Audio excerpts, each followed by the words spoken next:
I decided to take a 2-week break in content creation because of burnout. Hi friends, this is Casey. I moved out from my parents' house when I was 22, and this year, I decided it's finally time for a life reset. Today is actually my first day of officially going out again after resting for a week. Originally, plano ko talaga is 2 weeks akong walang work as in complete rest. Pero since gusto kong i-launch tong life reset series on August 1, kailangan ko ng unti-unting bumalik today. May kailangan akong i-edit, ayusin yung workspace ko, touch my cameras again, and prepare for next month's content.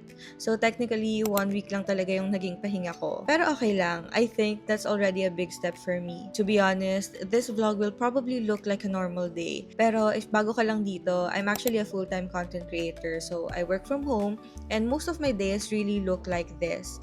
I also fixed my PR corner today because ang dami na niyang tambak. Hindi naman to urgent pero parang ang sarap lang sa feeling na malinis ulit yung paligid mo.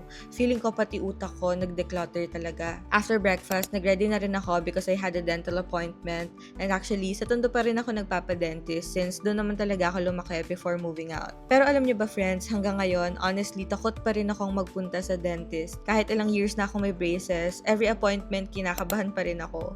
Hindi ko alam kung dahil ba sa possibility na masaktan o mangilo o dahil feeling ko na abala yung buong araw ko kasi ang layo ko. Pero habang nasa break ako, na-realize ko na hindi pwedeng lahat ng bagay iiwasan ko dahil lang kinakabahan ako. Part din pala ng healing yung pagharap sa mga bagay na matagal mo nang iniiwasan. Kaya instead of thinking na kailangan ko na namang magpa-dentist, I told myself, I'm doing this because I deserve to take care of myself.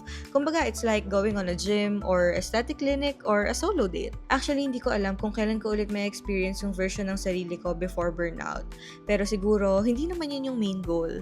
I actually don't know where this will take me. Oo, meron akong nai-imagine na version ko na magiging ako after this life reset. Pero hindi natin alam.